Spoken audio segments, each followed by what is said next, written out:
അള്ളാന്റെ ഹബീബിന്റെ പേരിൽ 10 സ്വലാത്താണെങ്കിലും അന അസ്ജുദു ലില്ലാഹ് മാ അർഫഉ റഅസി ഹത്താ യഗ്ഫിറല്ലാഹു തആല ലഹു. ഏതെങ്കിലും ഒരു ആണായാലും ഒരു പെണ്ണായാലും മദീനയുടെ മണിമുത്തിന്റെ പേരിൽ ഒരു 10 സ്വലാത്തൊന്ന് ചൊല്ലിപ്പോയാ മലക്ക് ഇസ്രാഫീൽ പറയുന്നൊരു വാക്കുണ്ട്, യാ റസൂലല്ലാഹ് അന അസ്ജുദു ലില്ലാഹ്, അല്ലാഹുവിന്റെ മുമ്പിൽ ഞാൻ അങ്ങ് സുജൂദിൽ വീഴും.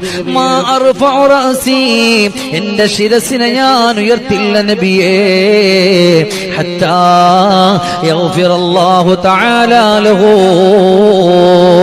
മദീനയുടെ മണിമുത്തിന്റെ പേരിൽ മായാതെ സ്വലാത്തുകൾ ചൊല്ലിയ 10 സ്വലാത്തുകൾ ചൊല്ലിയ മനുഷ്യനിക്ക് വേണ്ടിയിട്ട് അല്ലാഹു അവന്റെ പാപങ്ങൾ പൊരുത്തപ്പെടുത്ത അല്ലാഹു പാപങ്ങൾ പൊരുത്തപ്പെട്ട് കൊടുത്തുവെന്നറിയിക്കുന്നത് വരെ എന്റെ ശിരസിനെ ഞാൻ ഉയർത്തില്ലെന്ന് പറഞ്ഞ നേതാവ് നബിയുനാ മുഹമ്മദ് മുസ്തഫ.